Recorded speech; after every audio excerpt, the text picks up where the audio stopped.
I'm Scott Snibbe, and this is How to Train a Happy Mind.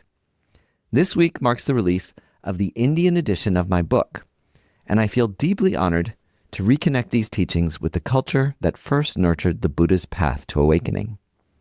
It's pretty awe-inspiring to reflect on how the Tibetan Buddhist practices in the book trace back to India, where they were first brought to Tibet 1,000 years ago by the great yogi and scholar Atisha Dipankara, just before Buddhism was nearly wiped out in its home country.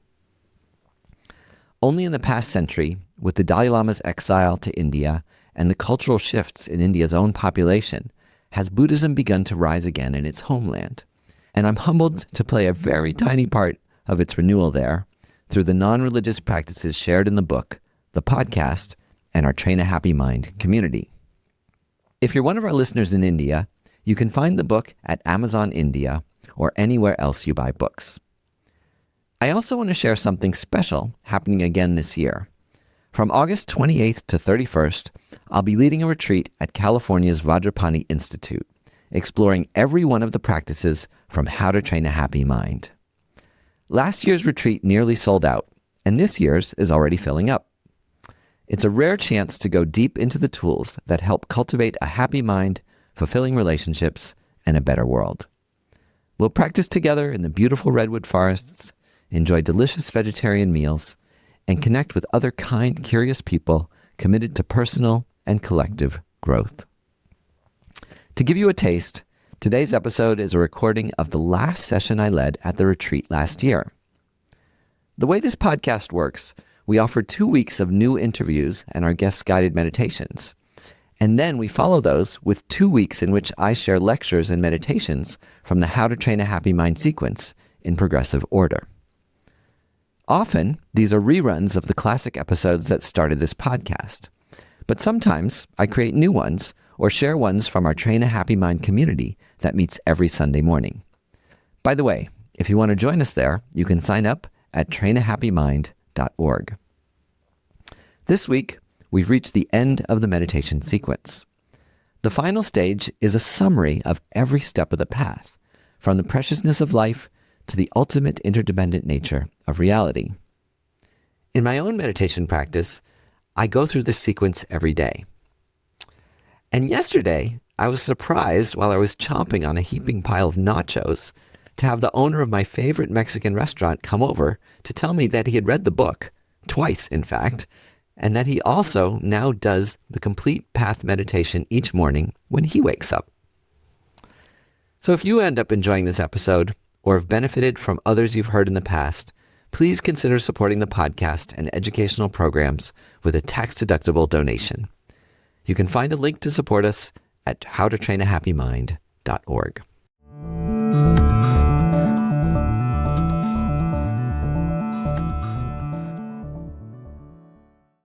Before we get into the meditation, I wanted to start. I found a wonderful quote a couple of years ago from Brian Wilson. You know, he really, such a genius, such a beautiful person who made so many happy songs, who was so depressed and had so much struggle with mental illness. And there's so many documentaries about him. I've seen many. And in one of the last ones I saw, he said, "I'll tell you something I've learned. It's hard work to be happy." And I think there's something to that. You know, this wasn't like life hacks. This was not like a course in life hacks or something. Like, it's very deep. It's very deep what it takes to be happy. You know, sometimes when I give interviews a book, they're like, "What's the one thing? What's the one takeaway?" It's not one thing. I mean, the one thing would be to really get into it, and it's worthwhile. It's not something that'll take a few minutes or a day, but it's maybe the most worthwhile thing you'll ever do with your life, is to go deeply and to inquire on the causes of happiness and suffering and practice the meditation. So anyway, that's what we'll do. We'll do this. We'll do a long version. Sometimes I do the meditation when I have enough time. I really, as you can probably tell, I really love meditation. So my main obstacle is just, you know, the family, having time, make sure I finish my meditations so I can make breakfast with my daughter and stuff like that. So when I have enough time, I wake up early enough, or it's the weekend, I will do a long meditation like this, like a long one, you know, or if I'm on a plane, that's a great place to do long meditations. But then otherwise it's much quicker. And I told you the very quickest way to do it, just say those eight phrases, 8 words. Okay, so settle yourself into meditation posture.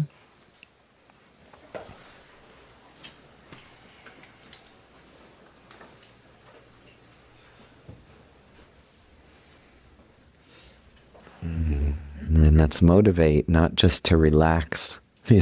As we learn, meditation's not always relaxing, although it helps to be relaxed, to meditate, but also to better understand your mind, to steer your thoughts and actions toward the true causes of a happy, meaningful life, to become a source of happiness for the people around you, and to make your life and your every action bring about a better world.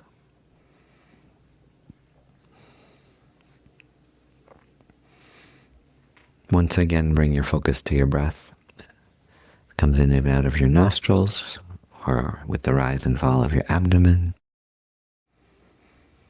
Notice how your breath is a sensory experience reflected in your mind. And if other thoughts, feelings, perceptions intrude on your focus on your breath, just let them pass by. No need to push them away, no need to bring them closer. Just stay focused on your breath for 1 minute.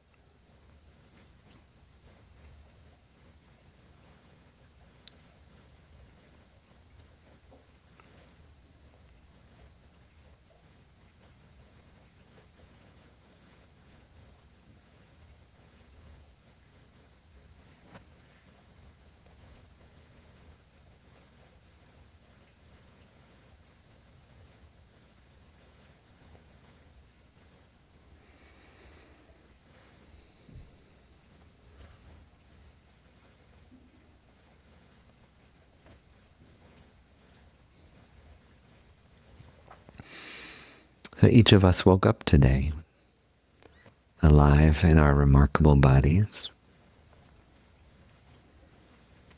And if we have some degree of health, clean water, if we can read and write, then we're more fortunate than billions of people on earth.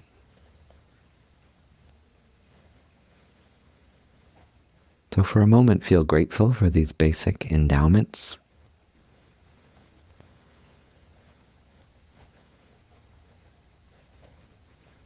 Then for more, if you have them, a place to live, money in the bank, a job, family, friends.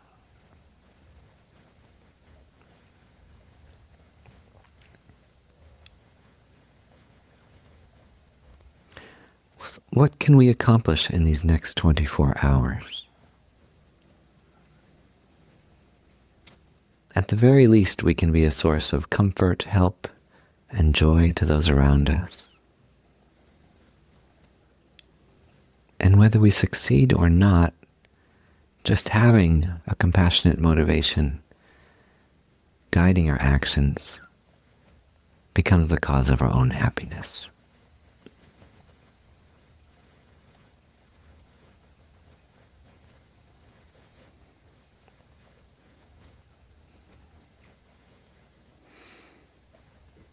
Now, without any arrogance, it's nice to feel good about ourselves that we've found an interest in going beyond simply survival, to probe the deep questions of existence itself. So for a moment, again, expand your mind to think about your role in the universe. It took 4 billion years for life on our planet to evolve into a form that could reflect on itself, the nature of reality, consciousness. What responsibility do we have as such highly evolved beings? What if humanity is unique? What if we're the only intelligent life in a universe of billions of galaxies, 13.8 billion years old? If that's true, how do you want to spend today?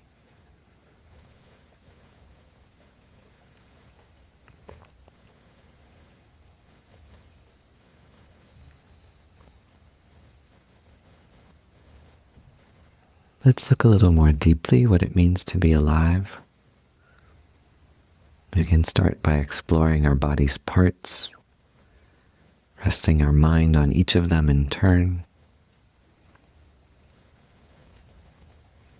Your feet, legs, torso, your heart, liver, lungs, kidneys, stomach and skeleton, your arms and hands,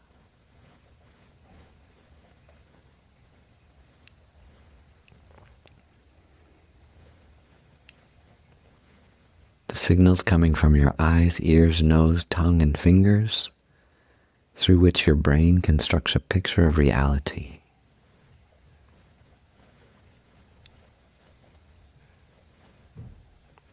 Blood circulating through your entire body once every minute. Trillions of cells, millions dying each second, millions newly replacing them.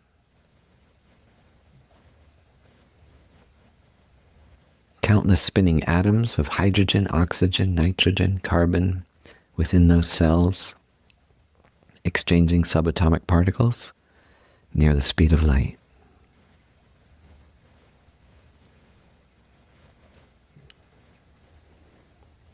To be alive is to change in every instant.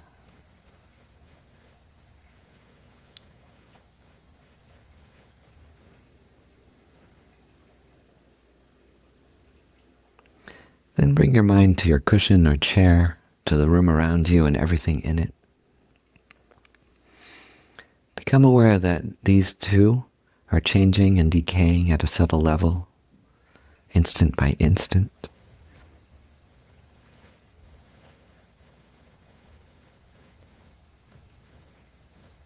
Then look inside your mind to observe how it changes. Thoughts and feelings arise, grow, sustain, diminish, and disappear. Happiness, sadness, yearning, fear, pain, revulsion, joy.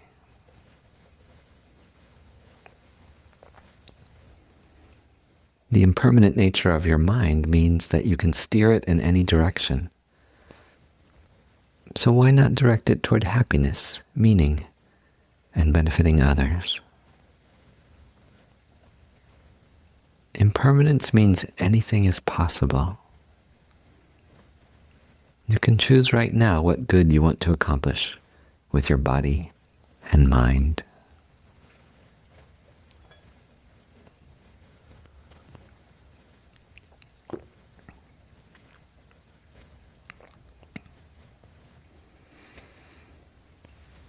Everything humans have achieved, agriculture, medicine, democracy, spaceflight, all of these started in the mind. Our minds can even transform the planet, as climate change proves. Yet we often lose control of our minds and let anger and craving overtake us. Just because something pops into your head doesn't mean you have to follow its urges or fears. Don't believe everything you think.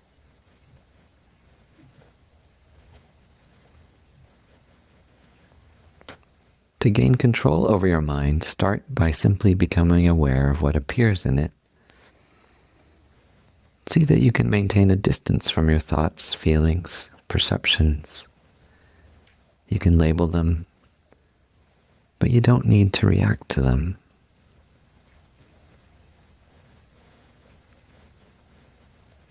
What are the causes of happiness and pain for your own mind and for the minds of others?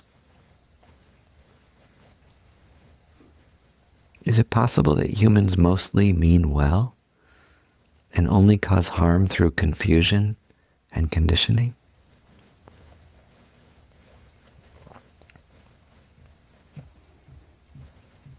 Search through the last 24 hours alive for a time you felt you were at your best.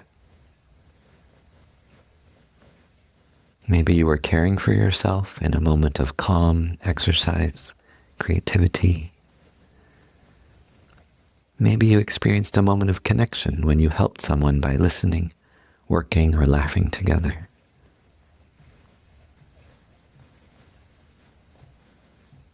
Rejoice in your chosen moment and briefly determine to do more nourishing things like that today for yourself and for others.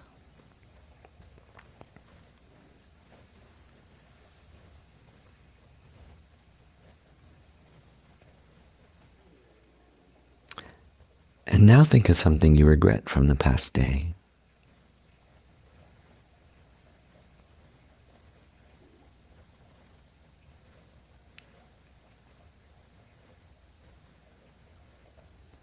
To see how that action didn't come out of the blue, but stems from a long chain of causes and effects, external influences, inner habits that are reinforced every time you repeat them.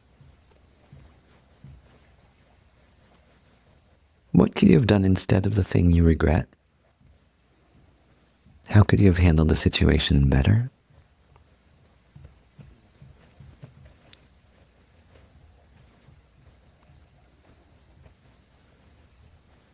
Determine to act that way when it happens again. And if there's some external influences that reinforce your habit, maybe it makes sense to avoid them.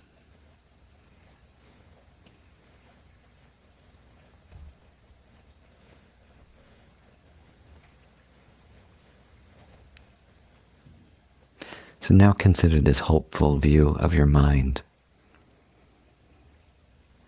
Your nature is fundamentally kind, loving, patient, wise, and generous.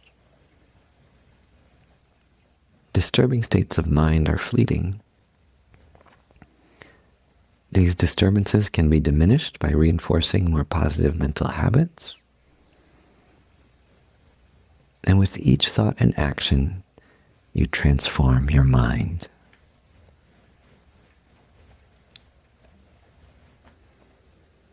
If you haven't already, forgive yourself for whatever it is that you regret. Let go of any guilt or shame, and accept that change happens slowly. You can feel sincere remorse for whatever harm you've done in the world, and move on with a clear mind and a heart that's open to others.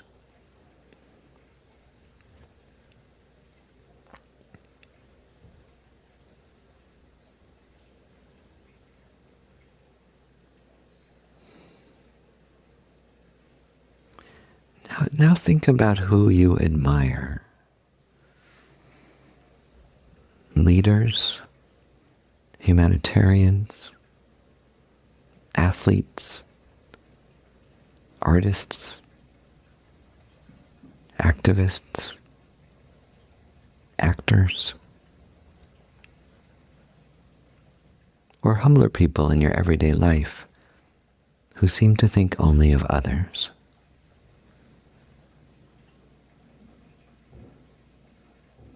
Your own ability to change not only means you can steer your mind toward greater good, but also that you have even the capacity, the potential of a Dalai Lama, Wangari Maathai, Gandhi, or Martin Luther King Jr.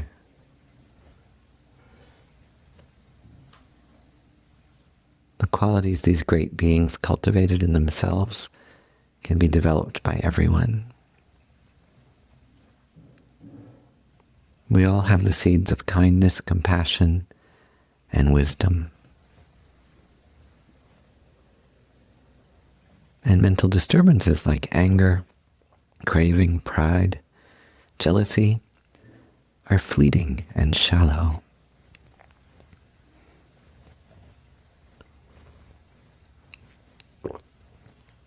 You can let them go simply by embracing your own capacity for good.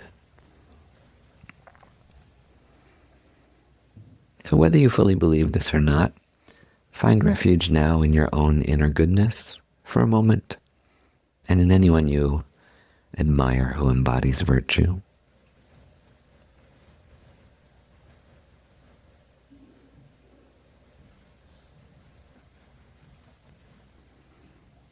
and find refuge in your capacity to change and everyone else's capacity to change too.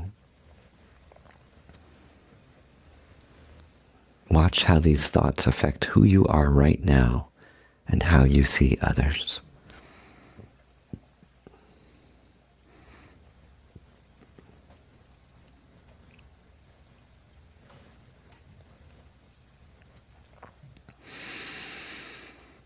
Now, although we experience endless varieties of suffering and conflict,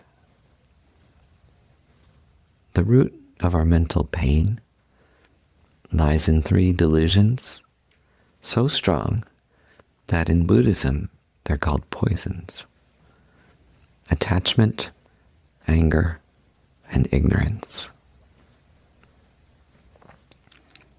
Simply becoming mindful of these disturbing mental states, labeling them and understanding them, is a huge step toward eliminating the pain they cause us, as we realize they are exaggerated, inaccurate ways of seeing reality.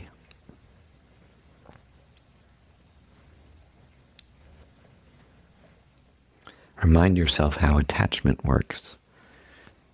You perceive an object that pleases you, a delicious treat, the touch of someone's body, some status in the world. And then your mind externalizes that pleasure. You start to believe you can't be happy without it. You must get it now and keep getting it. If you don't, you can't be happy. Attachment exaggerates the capacity of people, objects, and experiences to bring you lasting happiness. So ask yourself, when you get the object of your attachment, do you feel completely satisfied? Even if you do, does that feeling last?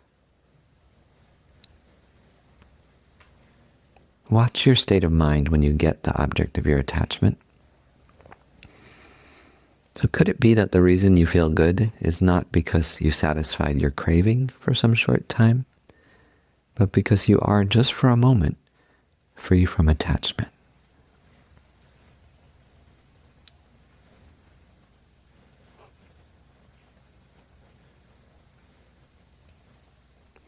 Anger is the opposite of attachment. You feel unhappy with an object or situation that displeases you. But anger takes you beyond the unpleasant situation. It causes you to project exaggerated negative qualities onto the thing itself. With people, this often causes you to exaggerate so badly that you fail to see any good at all in the person you're angry with.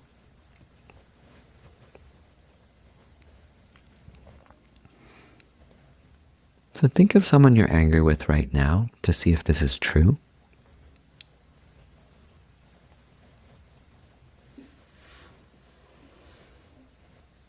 Notice how exaggerated your state of mind is. The person you're angry with probably isn't harming you or thinking about you right now. That person may even be caring for family or friends or doing some good in the world. But still you're feeling angry. Is your view that this person only does harm accurate?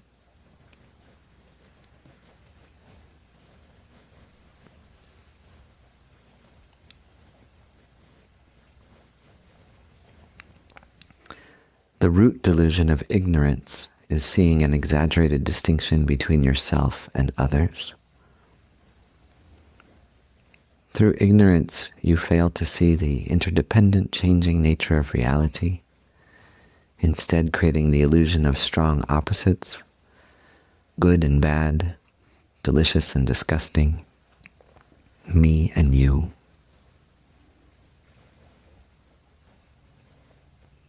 This ignorance turns into self-centeredness as you start, absurdly, to think that you're a little bit more important or less important than everyone else in the universe. It's almost funny when you realize it. I actually think I'm at the center of the universe. Ask yourself if your exaggerated sense of independence and autonomy might be at the root of all your other forms of suffering.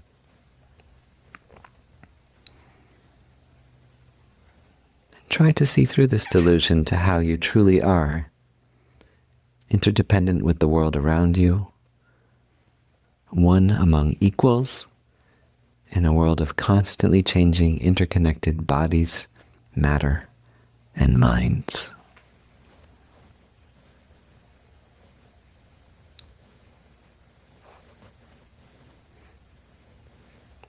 So, in letting go of the causes of suffering, do you need to renounce sensual pleasures, relationships, even the invigorating conflicts that our delusions respond to? Is that the path to happiness? So true renunciation doesn't mean giving up small pleasures like ice cream or hikes in the woods, or even giving up big ones like making love to your partner or the joys of family and friends. Renunciation isn't rejecting the beautiful, pleasurable, meaningful parts of life. It's letting go of the delusions you wrap around pleasant and difficult experiences. Those delusions are the attachment, anger, and self-centeredness that keep you from genuinely enjoying life's fleeting pleasures and weathering life's inevitable pains. So are anger and attachment intrinsic to who you are? Imagine letting go of them.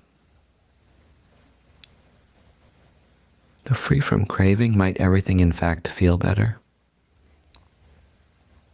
And without neediness and resentment, wouldn't your relationships be healthier and deeper?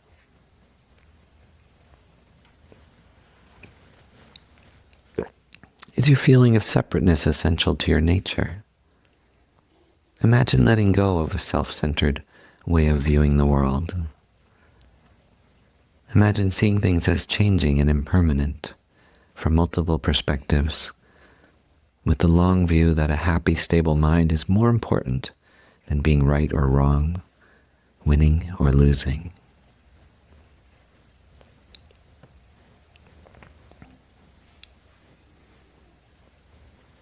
So when you renounce your self-centered delusions, it's natural that your heart softens and your concern for others grows. You can expand these feelings with the practices of equanimity, love, compassion, and rejoicing. So first, practice equanimity to equalize your bias. Think of a friend, enemy, and stranger side by side in front of you. See how your labels of friend, enemy, or stranger come from seeing only through your own perspective. From their side, each of them wants to be happy and doesn't want to suffer, just like you.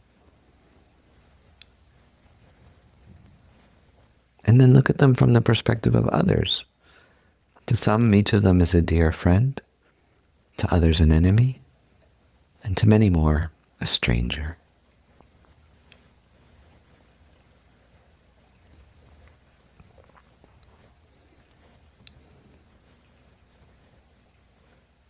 Relationships also change. Remember friends who've turned into enemies or strangers.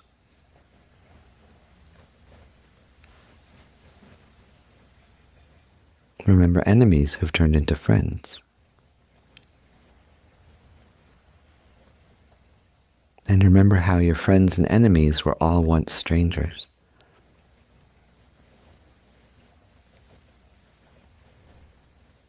What would the world look like if we treated each other equally?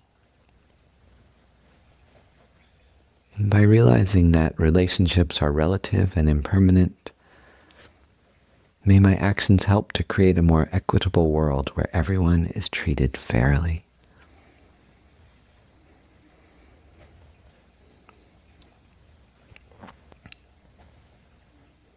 Now, once you've established the foundation of equanimity, it's possible to go further to wish everyone not only their basic dignities, but everything good that anyone could wish for.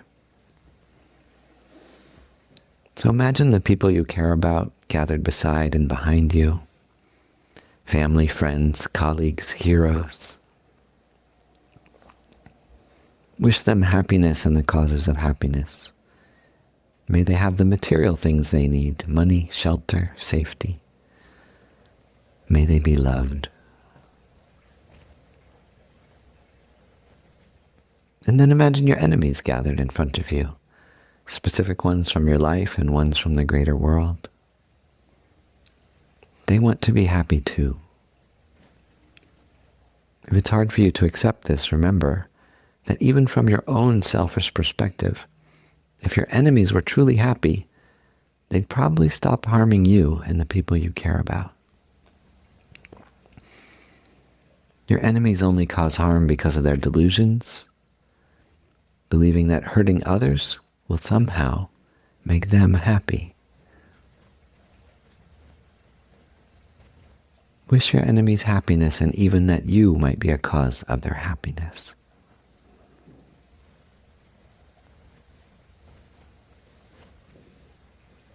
Then imagine how everyone else on the planet also deserves to be happy, deserves the dignities of food, shelter, health, security, deserves to be loved. Imagine that everyone is given everything they need, and aspire that you may become a cause of their happiness.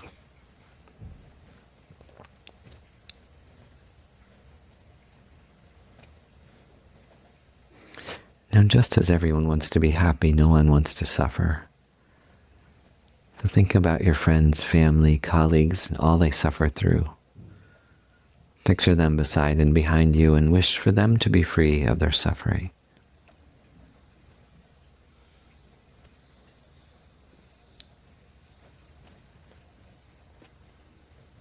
Then imagine the hundreds of millions who also suffer from similar problems with health, money, grief, conflict, injustice, or mental illness. Wish for them to be free from their problems too.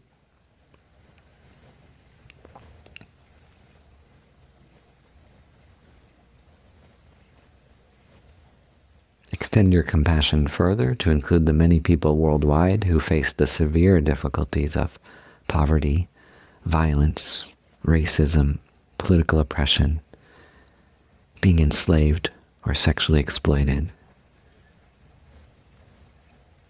Think of all the suffering, the awful suffering around the world, and wish for everyone to be free of it.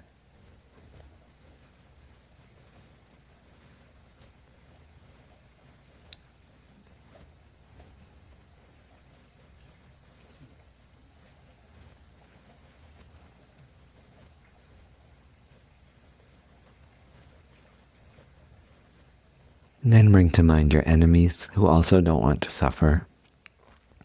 They also face problems with their mind, health, material conditions. Wish for your enemies to be free from suffering too.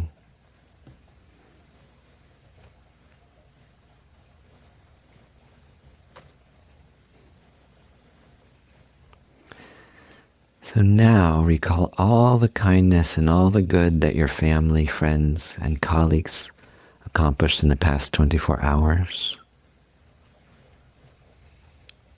Think of all the good things that happened to the people close to you. They heard kind words. They were hugged and held.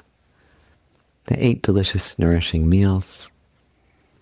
They received wealth, recognition, success. They felt loved and appreciated. So rejoice in all the good they enjoyed and feel that they deserved it.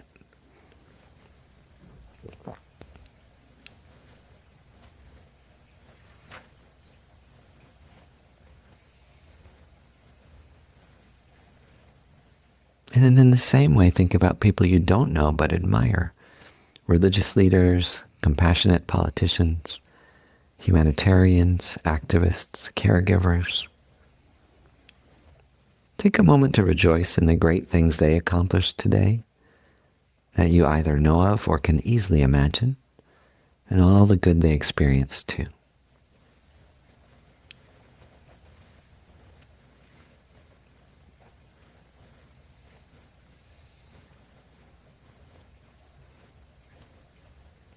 And then this is harder, but without feeling jealous or spiteful, try to also see the good in your enemies, the praise they received, their achievements, wealth, relationships, whatever good they did today, if it's possible.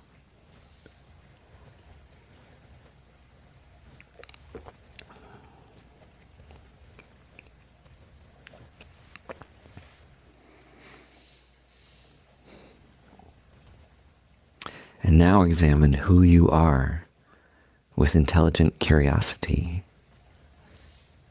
Try to remember a time you were criticized or felt strong anger or craving. And this activates the exaggerated sense of I who feels separate and self-centered. Move through the parts of your body like you did earlier while meditating on impermanence. But now as you imagine your body's organs, cells, molecules, and particles, for each part ask yourself if you find that separate self in any of them.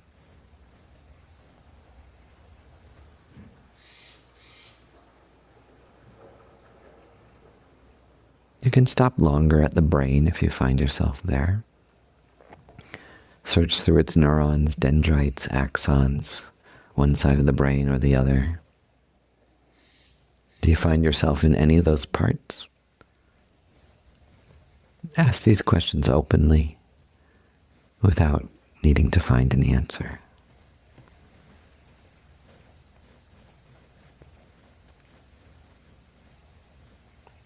Then look for yourself in the pleasant, unpleasant, and indifferent feelings you have in response to your senses and thoughts.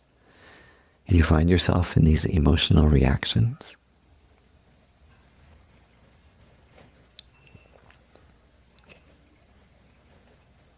Search for yourself in the bundled sensory impulses and thoughts that your mind labels as objects, people, and ideas. Are you this mental factor of perception that labels and organizes inner and outer reality?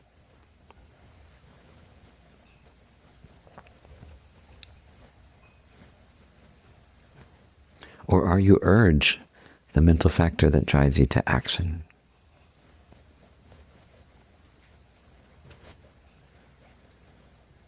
Now search for yourself in the space of your mind, the place where other mental factors appear. Is this space expansive or confined, bright or dark? Are you the entire space or only some part of it?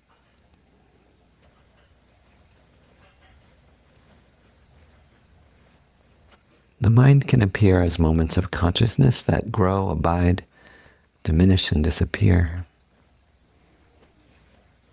Are you any one of those moments? Are you the sum of past moments? Do you find yourself only in the present moment, diving forward into each new moment of awareness? If you don't find yourself, let your mind relax into this non-finding. Self is only a label placed on changing mental experience.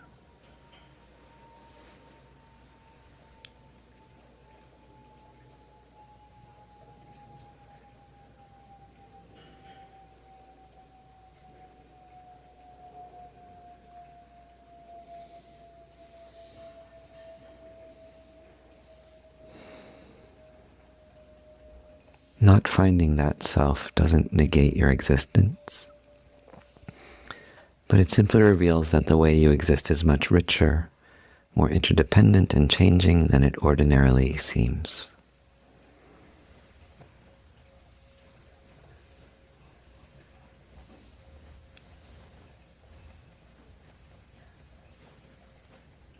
So come back from ultimate reality to conventional reality.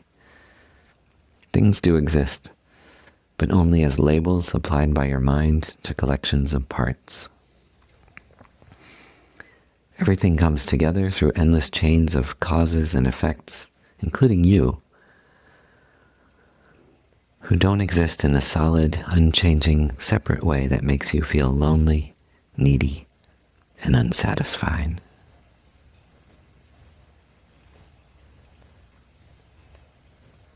The interdependent nature of reality means that you're alive, changing, interconnected with everything and everyone else in the universe.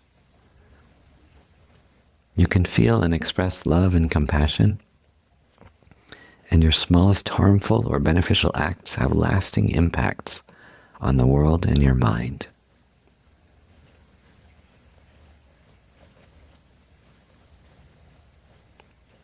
Feel that we've accomplished so much good in this meditation and in this retreat simply by imagining the heroic arc of these stages of the path. Each of us has increased the strength of beneficial neural pathways to create the causes of a happier, more meaningful, connected life.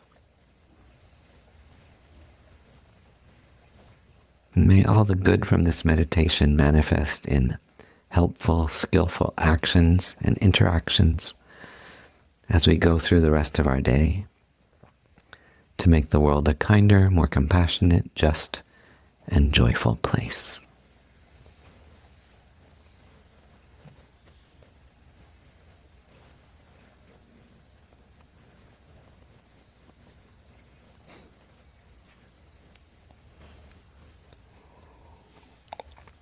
You can come out of the meditation. So has anyone noticed how the path seems to be filled with paradoxes? How meditating on suffering is a cause of happiness, or how you use intellectual thoughts to arrive at non-conceptual realization of ultimate nature of reality. So what each of the seeming contradictions really demonstrates is non-duality, is how, binary, polarized ways of thinking, they're not only inaccurate, but they're also harmful, to our well-being and to the well-being of society, the environment, like Democrat and Republican, for example, or nature and civilization.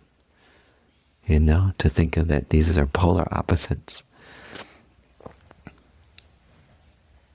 That's why Buddhism's middle way is so aptly named, because it encourages us to find a sustainable, joyful way of living that lies between extremes, in particular the extremes of craving and despair, or alienation and attachment, or apathy and panic,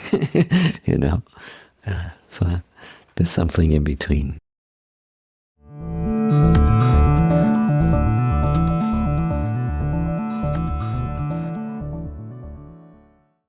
Thanks for listening to this special retreat episode of How to Train a Happy Mind. If you found it helpful, I invite you to explore more through the book or our weekly community meditations at trainahappymind.org. If you're in California or planning a visit, think about joining us in person this August at Vajrapani Institute for our next retreat. You can find links to all of these at our website. As we celebrate the release of the Indian edition of How to Train a Happy Mind, I feel especially grateful to be sharing these timeless teachings with the culture that first nurtured the Buddha's path to awakening, now offered in a modern, accessible form anyone can practice. If you'd like to support our ad-free, non-profit podcast, we welcome your donations of any size. They help keep everything we offer freely available to all. You can find links at howtotrainahappymind.org to support us with a tax-deductible donation of cash, credit, or Bitcoin. Thanks as always to Isabella Acebal for production and marketing support. May your life be filled with happiness and meaningful relationships that leave the world better than you found it.